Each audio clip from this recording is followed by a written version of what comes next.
gentlemen, welcome to the Ross Patterson Revolution!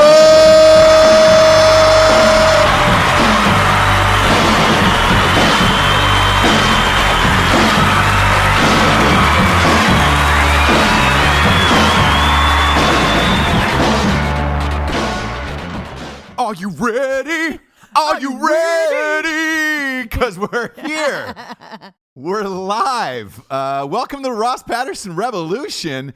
It's Monday, kids. Woo! Spring break. Spring break. Spring break. Over. I love Franco. I love Franco and Spring Breakers is one of my faves, by the way. Really? Yeah, the whole K-Fed look he was rocking. I love it. I love it.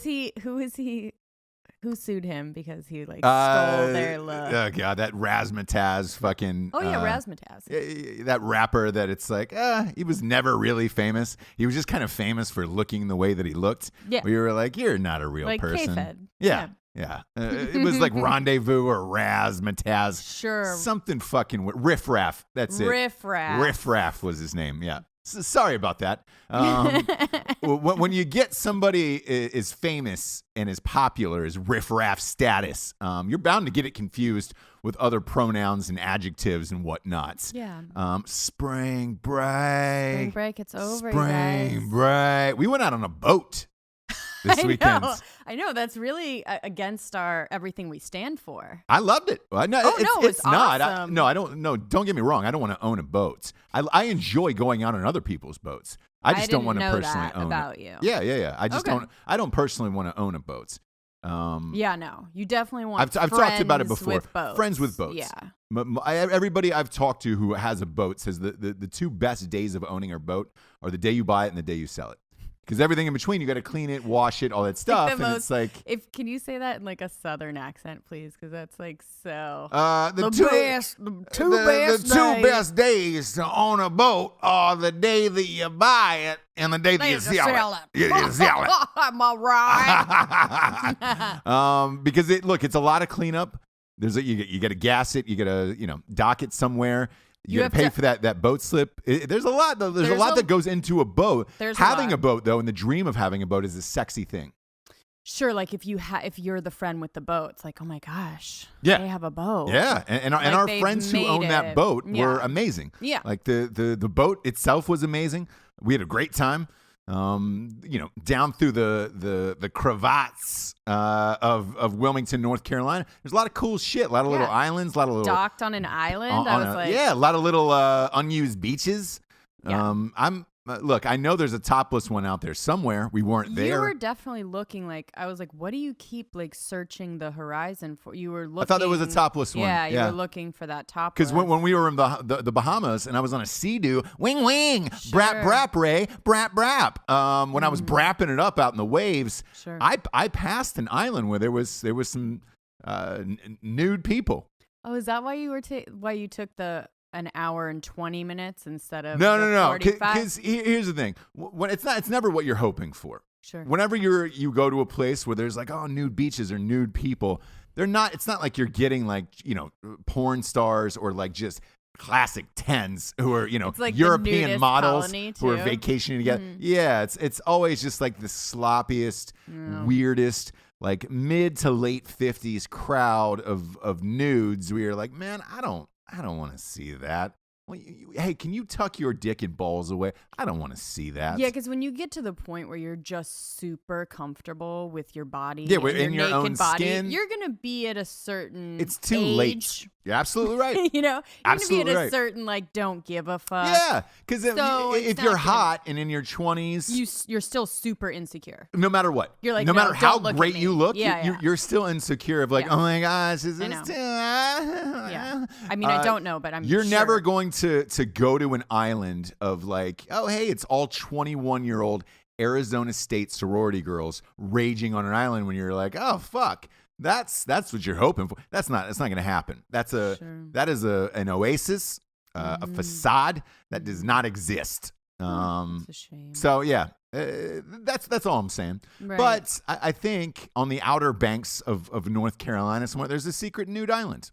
Okay, so calling you're it on no. the hunt. You're on the hunt. I'm not on the hunt, but I want to know about it. I want to be in the know about things. I don't necessarily need to go there, but I want to be in the know. So that way, if I'm in a conversation and it pops up of like, hey, Ross, you know anything cool, like off the grid, off the beaten path that I need to know about? And I can be like, yeah, I do, actually. There's a nude island. If you have a friend with a boat, you can go see all these nude people playing bocce ball together. Boat friend. Yeah, boat friend. Sweet If you have a boat friend. friend and you can see some, a bunch of buck naked people playing bocce ball somewhere, that's like a cool thing, like a voyeuristic thing where you drive by, you do a boat drive by, and you're like, Right. they're all nude playing bocce ball today on a Sunday on spring break. Spring break. I wanted to talk to about something that's close to my heart. I don't know if you want to do it before or after sponsors. Yeah, go ahead. Fire away. It's Monday. Fire away. So at the end of spring break, The movie? No, our spring break. Sure. We had a great weekend. We did. I thought, let's top it off with some wangs. So, yeah. Oh, boy. Do you want to... You will never You do want to get into this You will now. never see my mood change faster than when Wings are cooked incorrectly. When an uncrispy wing Yep. come and gets set in front of me. Absolutely. And that's my diva thing. Do you think I have more diva things? No, well, yes, but I would say number one with a bullet is the wings. And look, and I get that, by the way. I totally get that. And for the audience at home, here's what we're referring to, because we're big winging. It's a wing family. Canoosers. Yeah. Canoosers. We are canoosers, and we'll order wings anywhere just to try them. I'll do a wing tour. No matter where. Yeah. Yeah. We wing across the country. It's not just like a local thing or whatever. We'll wing it everywhere we go if the wings are good. Yeah. We'll put our ear to the grinds. Yeah. We're very specific on our wings. We like them at 17 minutes. 17 minutes specifically. Not crispy. a lot of bread. No. Not breaded. I get down on Hooters. You don't. No. I'm a big want Hooters wing fan. Unbreaded. Yes. Super crispy. Soup's crispy. 17-minute. 17-minute excursion. Here's the thing. I want the skin and the meat to move together as one. Yes. I don't want to be able to move the skin around. You don't want loose. Top. You don't want loose chicken skin. I don't want movie aroundy. Yeah, rubbery. You don't want that. Yeah. No, I want them to be as one. Same. Almost like the skin and the meat are like the same. Yeah. Almost near a fried chicken level where you're like, oh, all right, yeah. great. That's like how I get my fried chicken fix when you're like on a diet or something. So like when you do that one like cheat meal, you want it to be. And we went because our child loves to go to Buffalo Wild Wings. Right. So we took him over the weekend to Buffalo Wild Wings. You specifically said to the waitress, look, this is gonna sound so bitchy. I guys, will wait, but I'm super nice about it. You are. You're always extremely nice about your look. And every time, pain, but you lay it out like you're like, oh, like the oppression, like nobody's ever gotten it right in their life. I just feel bad because it's such a diva thing, but it's like, listen, this is my one thing. Like, indulge me and let me know, and I'll tell him. No one loves a good dinner out, and you're not picky about it. No. Because going to Buffalo Wild Wings, that's not like a crazy dinner out where you're demanding to go to the Palm or Mashos or anything. All you're saying to the waitress is, hey, don't fuck up my wings, like in a polite way. Please tell them 17 minutes, and then that's what I want, and then put the thing on the thing. And it comes back. So it was well past the 17 minutes, and the waitress comes over. She goes like, "I'm so sorry. I had them thrown back on. They weren't crispy enough." And I was like, "Oh." I thought, yes, this is my fucking girl. Yeah. She doesn't listen, so whatever. I was like, yes. Yeah. You did it. Like, and I was about to say too, I was about to be like, I love people that are like good at their job and take pride in what they do. Absolutely. And then blammo. The wings come out a lot later than 17 minutes. For sure it was about an hour. And they still have loose skin. They're cooked, but they're not crispy, and they still have loose skin. And I know your face was like the SAG Awards. It changed from like the happy to sad face real quick. I mean, you went 0 to 100 real quick. And I don't know if there's a correlation, but ever since Trump was elected, I can't get a crispy wing. I know. I don't know. I don't know if it's the same. I don't know if they go hand in hand, but that's what it feels like to me. What I know is this. I said this to you. I go, send them back. And you were defiant. You said, no, I'm not going to send them back. I won't, because she was like, she did it. And she was like, don't worry, guys. She was proud of it. Got you. And she was proud. And then, there is a moment, and even me saying it out loud right now, I'm like, you're such a fucking diva, bitch. But when it comes and it's not right, it's like, this wasn't my day. I'm not going to like keep on. I'm just this wasn't my wing day. Yeah. I'm going to move on. And wasn't your wing day? It wasn't my wing day. Yeah. But I will say some this. Some days they're on. I won't send food back specifically for the reason of, I know they're going to spit in it or take a shit in it or just or taint wipe it and then put it back on. Yeah. They'll take a drumstick out of the wings. Just taint wipe it and then boom. Mm-hmm. Congratulations. Absolutely. How crispy is this motherfucker? Absolutely. Yeah. Because when they taint wipe a wing, you're not going to know. No, you're going to be like, that one was awesome. Yeah. Yeah. Because it's going in the blue cheese. Sure. But that's, hey, by the way, I know some other people. I think Joe Rogan's a big one on this. What? You do not get ranch with your wings. You always get ranch with your wings. I'm a ranch wing. I think that should be against the law. Why? That's just not a thing. You go blue cheese and you go blue cheese only. You don't ranch on wings, but you ranch on wings. I think there should be a law and a bill passed on that. I ranch on everything. I ranch on everything. Yeah, well, I know look. So, and also, there's one sauce I don't love. It's blue cheese. It's so overpowering. You guys, my sauciers out there. You know what I'm talking about. Ranch is so ghetto. I just need something crispy to get the ranch into my mouth so that I'm not just sitting there drinking it and like looking like a weirdo out.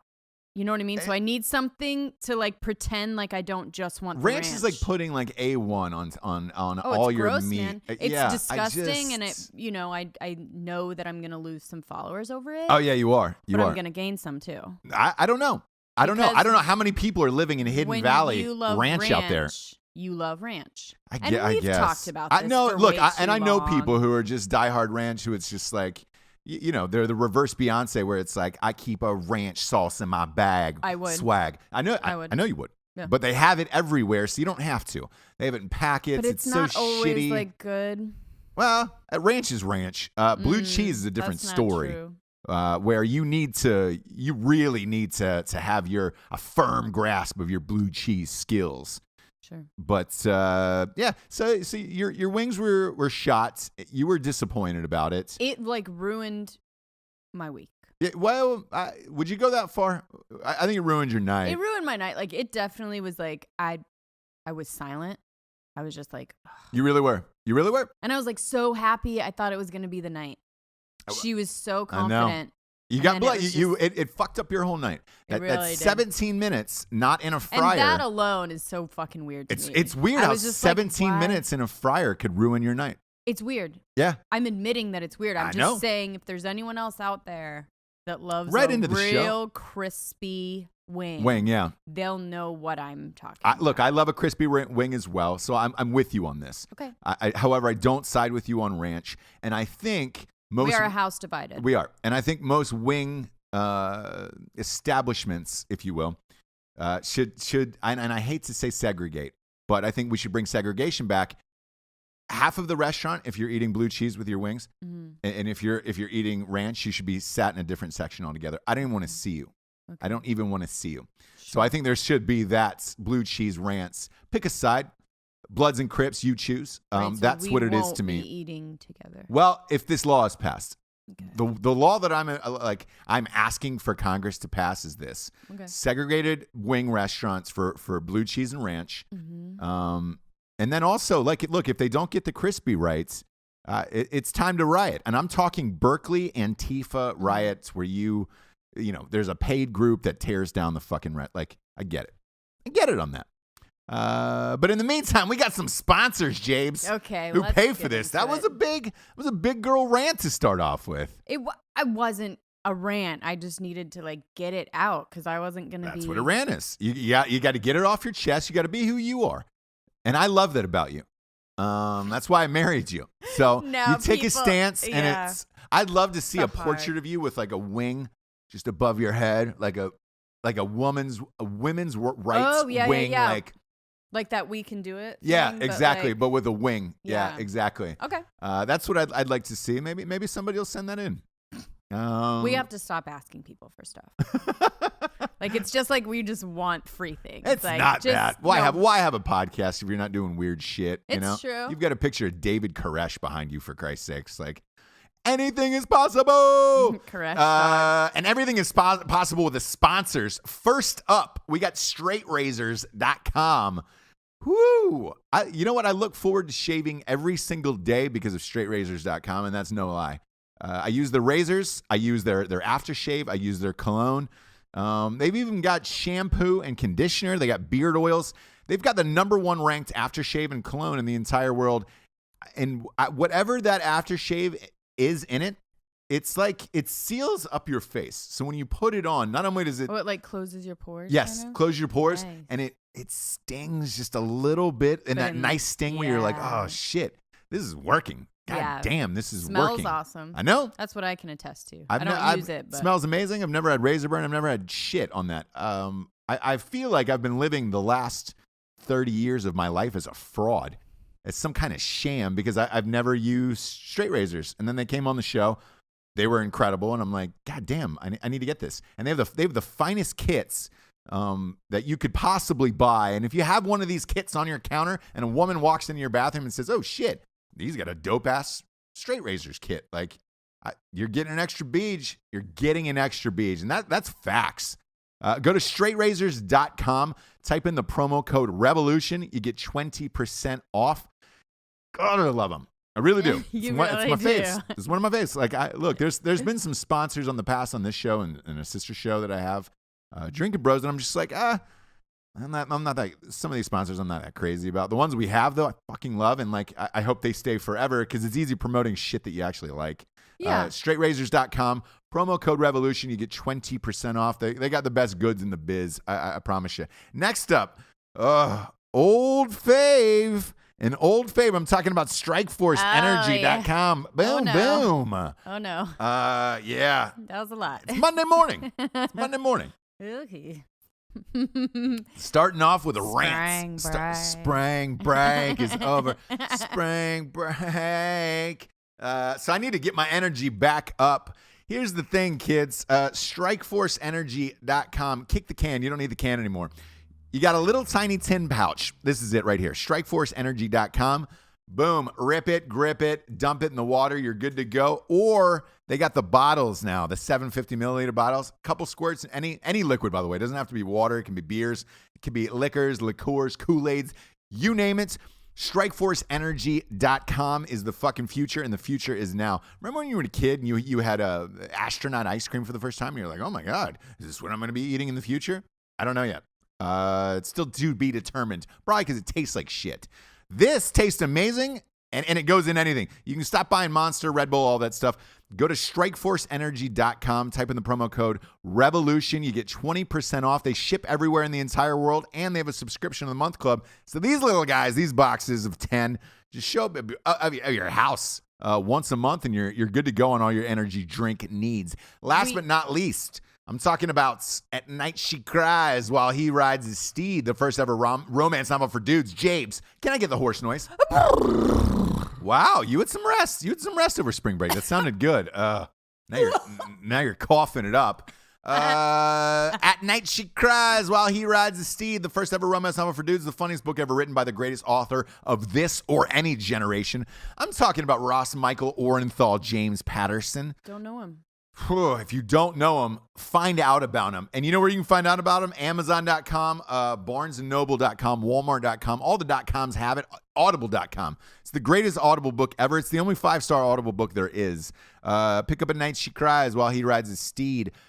Funniest book ever written. If you like Blazing Saddles and Range 15 and all that shit, boom. You're good to go. You're good to go. You're good to go. It was a big weekend. We got a hot show today. Yeah. It was a big weekend over the weekend. A lot of stuff. A lot of stuff going on. A lot of things. I don't know what they are, but lots of things. No, I'm just joking. No, hey, look, we'll start off with what happened Friday. Okay. Because Friday was a shock of all shocks. I'm working on my next masterpiece as we speak. the sequel to A Night She Cries While He Rides a Steed. Mm-hmm. Occasionally, you get bored. You kind of wander around. I went over to Twitter just to see what's trending. Make sure I stay on top of the world. Mm-hmm. Stay topical every day. And Aaron Hernandez trended number 1. Oh, that little cute. Yeah, that handsome little triple murderer. Dove. Yeah, that guy. He was on trial for double murder. The first time he was tried, which was in 2013, for murdering a man named Odin Lloyd. Actually, 2015. The murder took place in 2013. And it wasn't for double murder, right? It was just for the murder. That was for a single murder. Yes, for him. Single murder. Didn't have Jose Baez, who you might remember from the Casey Anthony trial. Oof. He got Casey Anthony off of murder. So you pretty much want him if you're ever in trouble for anything ever. Right. So now Aaron Hernandez gets convicted of murder. Then he's wanted for double murder. So he goes out and gets Jose Baez, which is strange because he got convicted of the first murder. So he's already serving life. He's already in there. Serving life right now. Yeah. But he goes and gets Jose Baez for this one and gets off the double murder. And you might ask yourself, why is this surprising? Why is that so crazy? Here's why it's so crazy. During the murder of Odin Lloyd, the reason so Odin Lloyd got murdered June 17th, 2013. The reason why this is significant is there was a double murder trial, a double murder case before that they couldn't solve. The reason that Odin Lloyd got murdered in the first place was because he knew that Aaron Hernandez had killed 2 other people before. So they got drunk at a club, and he told Aaron Hernandez, hey, man, he accidentally spilled a drink on him, and Aaron Hernandez, kind of gave him a shove or kind of gave him a nasty look or whatever it was. Mm-hmm. And he's like, hey, man, if you're not careful joking around, I'm the only one that knows about that double murder. Like, I could really fuck shit up for you. You just got yourself killed. Yes. So street rules, bud. Street rules. Street justice is what it is. Yeah. So he texts Odin Lloyd a couple days later and says, because Odin Lloyd was engaged to Aaron Hernandez's cousin. Okay. I want to say cousin or I believe it was a cousin. It might have been his sister. Either one. It doesn't really matter. Mm-hmm. He gets a text and he says, hey, why don't you meet me outside, partner? Let's just hang. Oof, let's just go for a hang. Do not go outside. And he did. Do not get in the car. Got in the car. Aaron Hernandez takes him out in the middle of the woods, kills him. Right. And then boom. So during this. And then boom. Done. Dead. That's it. Murders. Murder. Done. Dead. Took about a week to 10 days. Tie it back to Aaron Hernandez. Sure. They got him. He's gone. Sure. So, cut to, police are doing an investigation of this whole trial, and they're like, man, wait a minute. We found a car in a garage that was owned by somebody else, and the plates match the same plates of the guy, this person, who murdered 2 other people a couple years back. Aaron Hernandez never got rid of that car that he killed the other 2 people in. Mm-hmm. Instead, it was hiding in a garage. He was probably waiting for the right time to bury it or never thought it would come back to him. Right.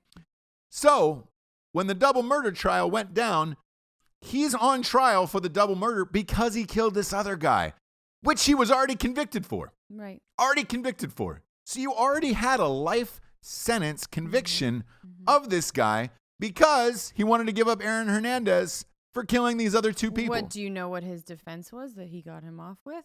He said the witness that was with him, which was a buddy, he used to sell weed, flipped on him and testified against him. Mm-hmm. Aaron Hernandez tried to kill him, took him out behind a dumpster, shot him in the head. It ended up blowing out his eye, and the guy lived.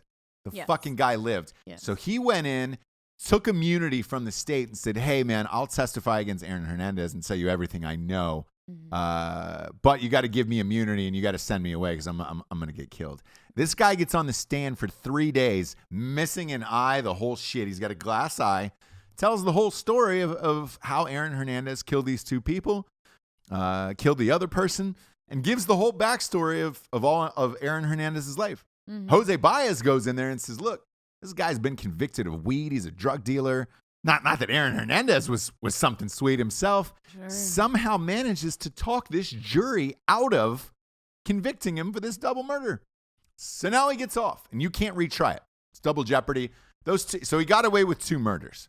Now the first murder of Odin Lloyd that because he's been appealing it, but he didn't have Jose Baez as his lawyer. Jose Baez goes out afterwards and says, hey, look, kids, Aaron Hernandez isn't a murderer, and I'll prove it when this retrial happens.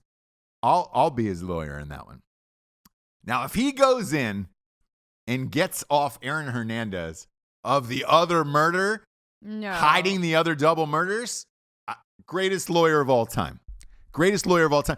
Everybody's calling Jose Baez the modern day Johnny Cochran. Well, yeah. And I don't know how to dispute it. I really don't. And you, over the weekend, ironically, last week was the ID channel ran a 3-night mini-series on Casey Anthony. You're a huge murder fan. You've never heard of this case. Murder. I've heard of it. I'm not a fucking But you really idiot, didn't but know. I didn't know the ins and outs, and I can't remember. I told you I was logged off at that point. I must have been like, I don't know, out of the country, something. I was not, I don't know. It didn't strike me the way of like, oh, I remember that on TV or whatever. I was logged off. I don't know what was happening. You were out of the country somewhere, you think? Maybe. Okay, so we don't know your whereabouts. Chances are you murdered somebody. I could have been. Could have been out murdering people. Else. I know. But once you saw it and you saw how shocking the Casey Anthony case really was, can you believe she got off? No. It's crazy. No. Absolutely crazy. But again, it's like it was Baez's dream because they went too high, right? Well, they went high with the murder. Always when they go too high with the charges. Yeah. Then you can be like, oh, cool. That's how Robert Durst, you know what I mean? Got off because he did the same thing. He admitted to murdering him. Yeah. It was an accident, though. Right. Or he died in front of him or something, and he disposed of it because he freaked out. Sure. But that's how he walked. You know what I mean? Right. Because they were going for intent. So it's crazy. It's crazy. And everyone hates her, and she's like OJ in a way where people are like, you did it. Yep. And you got off. And now she's hiding out at people's places. I remember when she got out and they didn't find her for a few months. And then she was in Columbus, Ohio for some reason, like near the Ohio State campus. She was wearing an Ohio State hat, trying to fit in, with the rest of the college kids. That's what I always say. I'm not an Ohio State fan. I'm a Casey Anthony fan. Jesus Christ. And by the way, I'm wearing Ohio State stuff. I did, yeah. I wore an Ohio State thing specifically today for this. Because all I get, like, I still get it probably 5 to 10 times a year, somebody will send a Casey Anthony picture with an Ohio State hat on it. It's always like, funny. Yeah. It like, I laugh at it because at least she's hot and it's not like, oh, hey. Because a lot of people don't know. There was, I believe it was Dahmer or the Unabomber that went there to school there. Dahmer. Yeah, it was Dahmer. Dahmer that went there. Where is he? Yep. He's somewhere on your wall of fame. There he is. Oh, he's there right up back here. Yeah. There's a new movie coming out called Young Dahmer about what he was like as a child that's coming out this fall, and I believe really, yeah, and I believe it's at Tribeca Film Festival. Dahmer was sweet as a kid. He was like drinking straight scotch like in high school. Really, and like was actually like kind of cool. I don't know. It's weird. He's funny. Yeah, he's the most like interesting. The movie's at Tribeca sympathetic Film Festival. Serial killer. I know that's hard to say. Oh God, you're kidding. He is. You're kidding. You're just like, wow. What was so sympathetic about him? He's just like really open about it and feels really horrible. Is he still alive right now? Dahmer? Yeah. Yes. Did he get killed in jail? One of them got killed in jail, and I forget who that was. I'm gonna actually look this one up. Yeah, one of them got killed in jail. It was somebody big like that. Somebody big didn't make it out. They got killed, and So, yeah. No, he died. Yeah, he died in 1994. Dahmer died, and because I think he got killed in prison. I want to say with a mop, like a broken mop handle or something. Oh God. Yeah. So I think he was pretty bad. He was pretty bad. I think he got murdered in prison, is what it was. Yeah. And who was the guy who killed Versace? Oh, that I don't know. That was a good looking looking dude. Yeah, and that was another huge serial killer as well. I'm surprised you don't know that. Yeah, I don't want it to be like us looking on the internet as our show. No, I don't either. But I'm surprised you don't know that because that was a big one. Cunanan, Andrew Cunanan, that was his name. He popped off. He popped off Versace. That was another big one at the time. There was a lot of them weird right in a row, right in the 90s area like that. Killing. Strange. And now, today the big thing is killing people on Facebook, which is, or people dying on Facebook, which is we have super to fucked. Touch on that, right? Yeah, because, I saw Cleveland trending last night, #1, and I was like, I thought it was LeBron or the Cavaliers are in the playoffs right now, so I thought it was something like that, and I was like, I was shocked when I saw what it was. What happened is a guy who currently is still on the loose right now, his girlfriend broke up with him. He gets in a car. He demanded to talk to either her or the mom personally, or he was going to go out and kill people. Gets on. Records himself, just any strangers, by the way. Pulls up a car in Cleveland, gets out of his car. There was a 74-year-old man walking down the street. Walked up to him casually, not like didn't run up to him, because I saw the video, which was disturbing. And again, when you go on Facebook like that, it's going to get ripped so many times you're going to see it. Yeah. The video was so disturbing that it was like, oh my God, It's unfathomable. He just walks up to him and he goes, "Hey, do you know?" I think her name was like Joy Lane or something. He's like, "Do you know Joy Lane?" And he was like, "No, I don't know who that is." This old man, and he goes, "Okay, cool, because you're gonna die because of her," and just pulls out a gun and blows him away. POV style. Yes, it was like first person shooter game on a video game. Kills him, and it was a violent, gruesome death. One shot right to the head. The guy falls over and dies. He tapes it, boom, gets back in the car. That's it, and he's still on the run. Is he currently? What do we know? He's still out there right now. He has not been caught yet. They have his name. Have they confirmed any more deaths, though? They said he said it was 15. He's saying 15, but that's not the case. Police have only verified this one so far. So we don't know. We don't know how many people he's actually killed. But we know he's still out there. And my fear is, we did a full show about this again on a sister show, Drinking Bros, about this. How when Facebook started live and videos and all that stuff, I was like, man, I have a feeling this is going to become a thing. Because everybody wants to be Dahmer famous or Cunanan famous or whatever. Do they? Yeah. I think so. I think if people are going out and they want to kill themselves now, they want a little bit of fame and notoriety and for you to know their name. Because let's face it, nobody would have ever known this guy's name ever in life had he had not gone out and done something like this. You almost wish people like this would just fucking kill themselves rather than do it. A lot of times they do, but yeah. Or, you remember that Christopher Dorner thing that happened in L.A. Dorner, dude. We ended up killing a bunch of police officers and, wanted to get his message and all that shit out there. And it's like, through social media, you're able to do this pretty quickly now. And it's like, is this going to become the new form of serial killers? Because, again, the guy said he's killed 15 people. Police have only confirmed one, but they don't really know. They don't know what he's done yet. But the crazy thing is they have talked to him on his cell phone.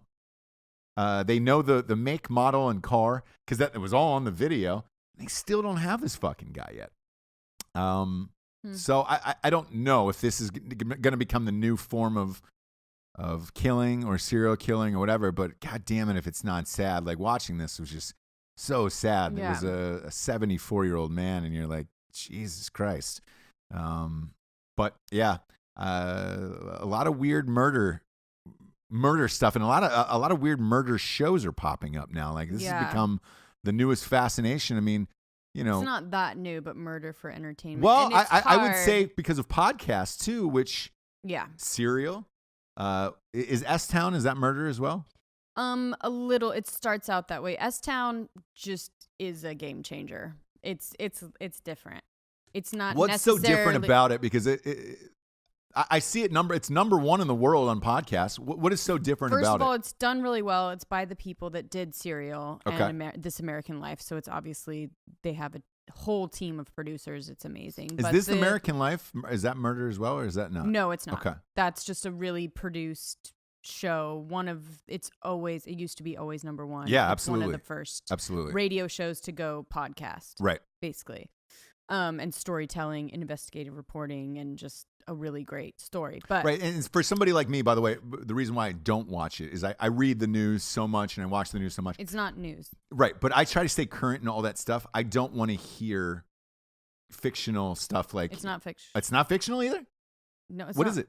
It's not. What do you mean? Fictional. It's not Serial. What's the other show? This American Life. What is it? It's real stories. Yeah. Yeah. Yeah. I don't want to. You don't want to hear. I'm good on that. Yeah, because I read real stories every day. Like. Oh, I mean nonfiction. Yeah. Yeah. I'm good at that. So I don't need to. I don't need to. Okay, that doesn't make any sense. But anyway. No, I don't need to listen to it in my spare time. Gotcha. Is what I'm saying. So okay. They're just real people's stories. It's not like news or anything like that. But you're good on hearing people's real stories. So S-Town is... That was really passive aggressive. If you were to explain the show better. Explain the show better. What is it about? Though? Explain This American Life. What is it about? What is it really about? Do you listen to it? Like, do you actually listen to it? Explain it. What is it really about? It's a show that it's in 3 acts, and it's all about one topic, basically like... I don't know, middle school, and then they do a bunch of different stories and a bunch of different, like... 3 acts in one show or spaced out over shows? 3 acts in one show of different people's stories, different angles to one argument, to one topic, to one thing. That's, I don't know. So like middle school, what else? What are some other fun topics that they have? They did Ready, Let's Go is one of them. It was like the last one, and it's just about like taking the leap into life and different stories about taking the leap into starting a business, taking a leap into starting a family, and talking to people about that I could get into then. I thought it was more of like a news based. No, it's just, I mean, because it's NPR, right? Yes, you've tried to listen to it, and it's a little bit slow for you. It is, and I don't get down on NPR either. No, so you wouldn't like it, but I know. I'm just saying it's not news, it's not current, it's just different people's stories to kind of bring us together on one topic and see different sides to everything. That I don't mind. And once it gets into NPR type shit, then it's like, all right, cool. Right. So with this new flood of storytelling and all that stuff, the murder world is super hot right now. Yes. Yes. But I would argue that it has been for a while with like Forensic Files, Snapped, and ID Channel. Like if you know about ID Channel, you know, and you've been watching it for a long time. Well, I think with Dateline, like we get down with Dateline. For example, though, for Serial, that crossed over, that crossed over into mainstream to me, where I know you listen to it all the time. And what happened was I saw it on SNL, and I was like, oh. I saw a spoof on SNL, and I was like, shit, it's become that big that SNL is spoofing it. Then now it's gotten really big then. Whereas before, things like that, I didn't think crossed into the mainstream, but they are now. What is S-Town about? So S-Town starts out as it's a man that kept writing to NPR. He lives in Shittown, Alabama. It's like this small, it's called... And that's what S-Town stands for, right? Yeah. It's S-Town's called And this Shittown. is the number one podcast in the entire world. Number one podcast. So he writes into this to NPR. Mm-hmm. It's just this guy in this little town in Woodstock, Alabama. And he's wanting the people from Serial to come to his town and investigate this murder. And he was just like, people are covering it up. It's a very small town. Like, I need someone to come here to this small shit town and uncover all of this crap that's going on here. And what ends up happening throughout the story, I don't want to like give too much. Spoiler alert it, but it ends up turning into something totally different, and someone does die, but it's not who you think, and it's like, it's so great. And so they just got a hold of this guy because he kept writing in? Emailing them, and I think through the way that he talked and his emails, and just, he was a really smart, weird guy. Right. And I think through emailing and talking, they were like, there's something here. We're not sure what it is. We don't know if it's this murder or if this guy's like super crazy and interesting. So this guy just went down there, a reporter from NPR, and like went down there, visited with him, recorded everything, talked to everyone. And because when you're from New York, you know, a reporter, right, people will talk to you. They're like, oh, yeah, okay. Sure. So he went super deep, and they released all 8 chapters. They did it as chapters. So is there an ending to it? On the last episode, there is an ending to it. There's an ending pretty midway through, and then it turns into a totally different story. And there is an ending. There is a button. It's not going to keep going or anything, but it's amazing. Okay. It's so well done. It's a game changer. It's like... Is there any trial? Is anybody go to court? No. Nothing. It's not like that. So, but somebody dies. So there's got to be a trial eventually. No. So maybe it's natural causes. Maybe. All right. Maybe not. You know what I find fascinating watching all of this shit with you on like ID channel and all this stuff, like going into these murders and everything. How come they never have a female attorney? How come they never have a female defense attorney? I think OJ trial ruined because of Marsha Clark, but she was prosecution. She was prosecution. How come there isn't like a Jose Baez? Menendez had that girl, that lady. Well, Menendez brothers. They got convicted. I'm just saying, she was on the defense. You think that's why it was? Listen, I'm going to be totally honest. Wait, this is too much. No, go ahead. This is what this is about. The other day when I was flying, it wasn't the other day. It was like last month, and a woman was the captain. There was something in me. Naturally. The captain of your plane. Mm-hmm. Okay, I don't think I've ever seen a female captain of a plane. Right. And there was like a second that is visceral and is like, you don't want it to be there, but it's there, where you have like a second of like, oh shit. You wish a man was flying the plane. It's just more natural. This is going to sound so bad. It's not what I'm trying to say, but like there was a second, I'm being totally honest. And I think everybody, if they're really honest with themselves, is like, oh, that's different. That's great. That's great. But that's different. And as far as defense attorney, do I feel like they would be better at it? Yes. But you're having to deal with so many different opinions. So it's the jury, you need to like you. You can't come off as a bitch. You can't come, so the Marsha Clark thing might have ruined that. So yeah. And it's like likability. And so when there's a strong woman that's, being a hard ass, then the jury's just instinctively not going to like that. Right. Right now.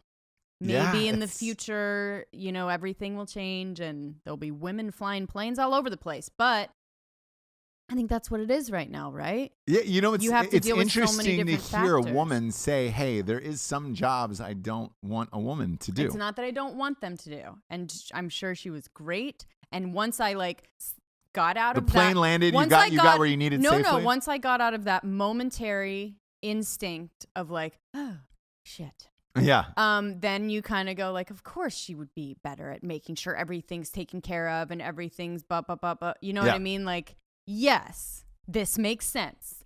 But well, no, look. I did have that moment. I had that moment. On that, counter argument of this, there is some things that I don't want dudes doing for me.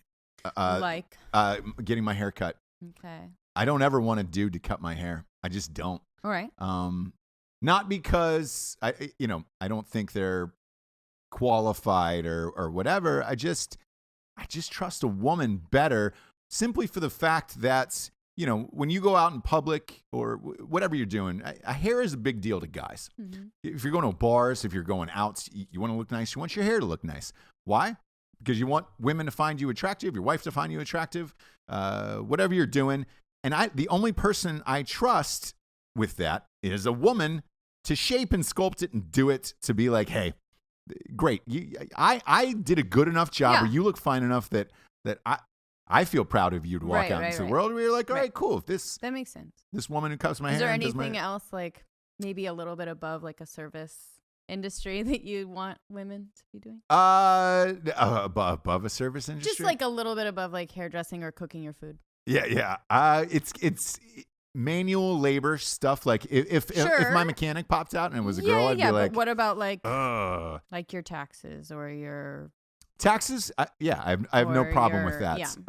Doctors. You know what? Doctors. I actually prefer a female doctor. Me too. I think they're more meticulous and more. They don't want to go and play golf that day, which every other doctor does. I think we're getting into some real no, but I think they treat their job. I think they, as a doctor, I know we are. But here's the thing. We went there. I feel more confident, and it's like, all right, for whatever reason, like, because I have a female doctor here, and so do I. Yeah. She's very meticulous and very down the thing, and it's by the book and everything. What about surgery? Is great. Surgery itself, I want a man. I want a man in surgery. This is so horrible. And it's not, because it's true. No, it is. Let's get off. It's true. No, let's not actually. Keep going, because this is actually a really great topic. Surgery, I want a man. Okay. I don't know, and specifically, I mean, let's go super deep with it. Specifically, I want an Indian man. I do, or Indian or Chinese. I really do. Asian. For some reason, I trust that they're smarter than like white Americans. So like, I really do. Like, I want a well-educated Asian man or an Indian man to do surgery on me. Okay. I do. It's a weird thing. Fixing your car. Fixing my car is a man. Obviously. Referees. There's a thing now in the NBA and the NFL where they have female referees. That's a logistical thing, right? Like, you don't want them getting hit. Yes.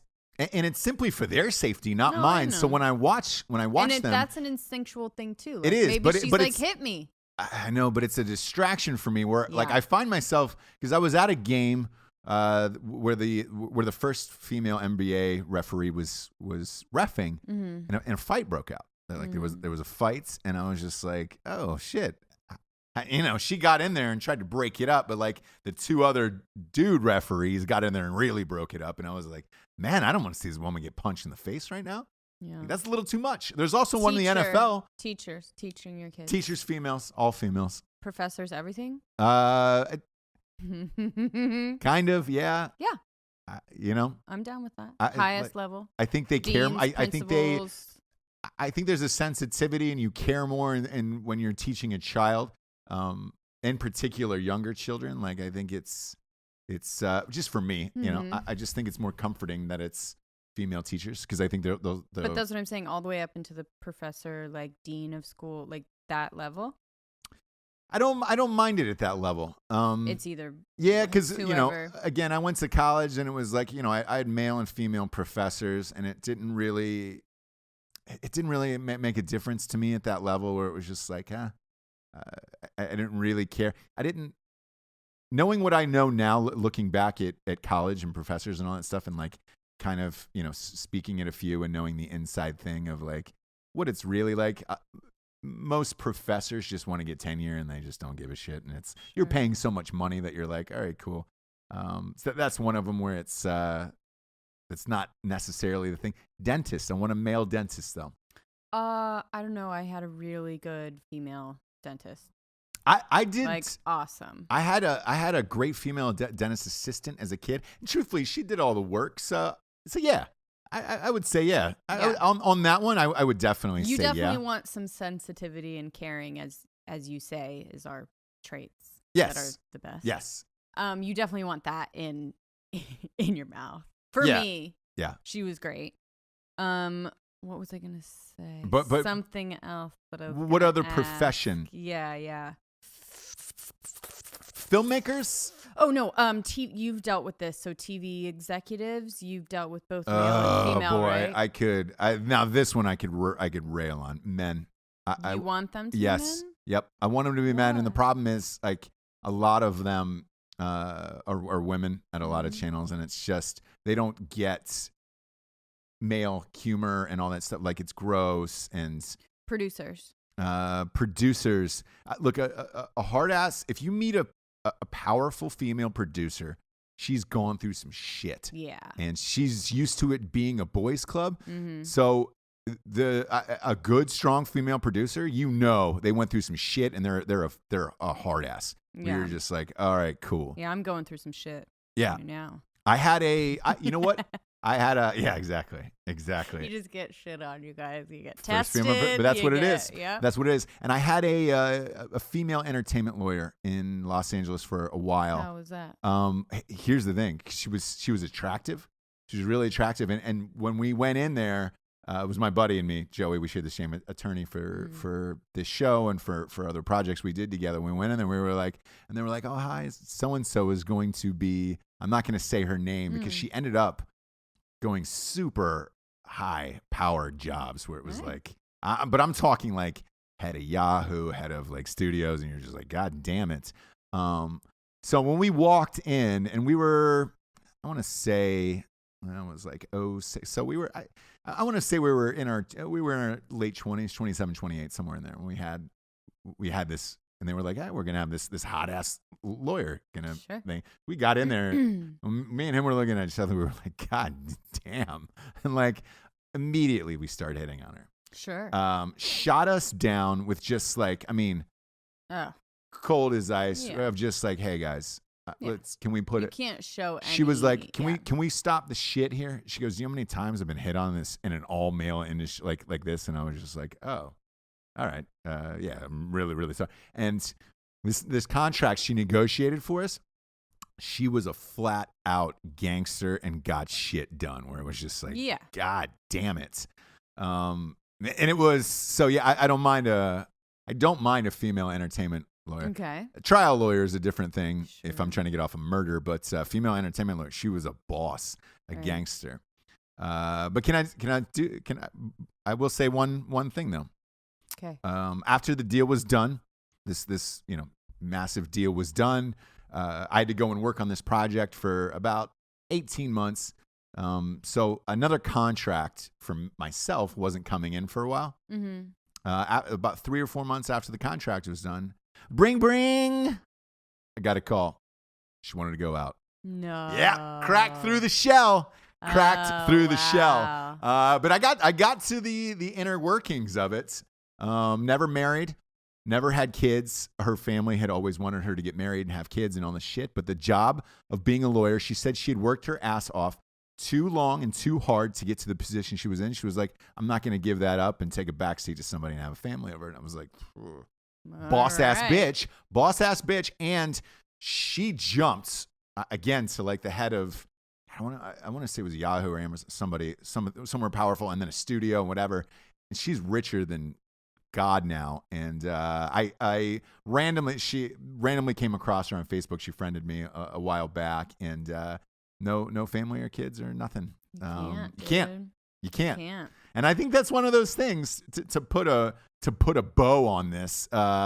It's one of those things where if you're a woman and you're going for a super high powered job like that, you can't have a family, and you can't do that shit because it's so it's unfair a lot of the times to put the same things on us, as far as like we have to sacrifice so much to be like wife and mom. Right. If you don't do that, go. Yes. Do it. And be a bulldog, be hardcore, like do all that stuff, but like you can't have the same like expectations of someone that has to sacrifice and get out of the workforce and do all this stuff. Like you just can't. And I think that's why there are less females in high-powered jobs like that doing that. You have to choose, and that's a hard choice. You don't have to choose. But it's hard. Yeah, it's really, really hard. It's really, really difficult. So like I don't want this to be like we're against men or women doing certain jobs. So sometimes look, you make decisions in this life based on what you want out of life, and it's not always about your fucking job or what you want to do. So I don't want to shit on anybody who does that, but there's certain preferences when you go out into the world where you're like, hey, I'd like this over this. And with that brings us to our revolutionary figure of the week. This one is Arabella Mansfeld. Arabella Mansfield. She was born May 23rd, 1846. Lived until August 1st, 1911. She was born Belle Aurelia Babb. And you know what she did, Japes? What? She became the first female lawyer in the United States in 1869. Wow. Admitted to the Iowa bar, she made it her career as a college educator and administrator, but she was the first ever female lawyer in the United States in 1869. That's a shocking one to me, actually. What? Because that year? Yes. I mean, look, if you go back in it, women couldn't even vote back then, no, let alone, be attorney. Like, I didn't think you could be a lawyer. I mean, shit. She probably wasn't allowed Lincoln to got leave assassinated the in house, 1865. But she could do the paperwork. Yeah, she could do the paperwork from home. Terrible. I'm glad you said it because I didn't. she wasn't allowed. Well, they wouldn't. Can't believe it. Yeah. So that was that's an interesting thing. I think look, slavery just ended 5 years earlier. 4 years earlier. It's just like, oh. And then women still couldn't vote, still couldn't do shit, but one became a lawyer. I like that. I love it. I like that. Scissor challenge, by the way. Still on the lookout for it. Still on the hunt for it. Send some into the P.O. Box. We'll do an entire show on it. It's P.O. Box 3793, Wilmington, North Carolina, 28406. Somebody wrote in and said, hey, I've got some syrup. Somebody went to the hospital. I know, they did. I don't know. Look, if it goes down, it's going to be amazing. It's going to be an amazing show. Send some into the P.O. Box. P.O. Box 3793, Wilmington, North Carolina, 28406. Also, go to RossPattersonRevolution.com for some sweet teas, some tri-blend T-shirts. This was a fun, weird show, Jabes. We went a lot of different places, but I liked it. We really did. I liked it. This was a nice Monday show. It was a nice way to end spring break. Thanks for tuning in. We are available audio and video now on iTunes. The video is also available on Facebook and YouTube. So you can get the video everywhere or the audio show.